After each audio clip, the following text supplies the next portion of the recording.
आज हम जानेंगे गांधी अर्थनीति की बुनियाद, यानी कि गांधी जी के आर्थिक विचारों की क्या बुनियादें थी। गांधी जी अपने आर्थिक विचारों के अंदर कोई सिद्धांत नहीं गढ़ते हैं, कोई नियम नहीं गढ़ते हैं।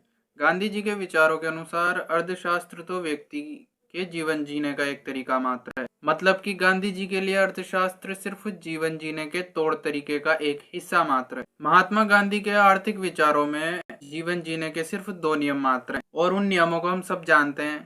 पहला है सत्य और दूसरा है अहिंसा। और जो चीज सत्य और अहिंसा नाम के इन दो उसूलों पर खरी नहीं उतरती है, उस चीज को हम गांधीवादी नहीं कह सकते। मतलब वो गांधी जी के विचार का नहीं हो सकता। तो अब हमारे अंदर ये प्रश्न उठता है कि आखिर सत्य और अहिंसा इन दो शब्दों के पीछे गांधी जी का क्या मतलब था। गांधी जी के विचारों में सत्य का क्या मतलब था और अहिंसा का क्या मतलब था।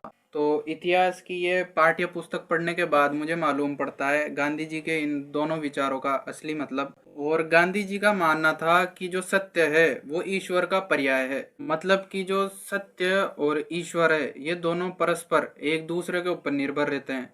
क्योंकि सत्य की रक्षा के लिए ही ईश्वर जन्म लेता है और ईश्वर जहाँ पर होता है वहां पे सत्य होता है। सत्य का सीधा सा मतलब है जहाँ पर सबका भला हो, मतलब किसी का भी नुकसान ना हो। छोटी सी चींटी से लेकर विशाल काय जीव जंतु तक हर किसी का, प्रकृति का, मनुष्य का, हर किसी का फायदा हो। और अहिंसा के बारे में हम सब जानते ही हैं।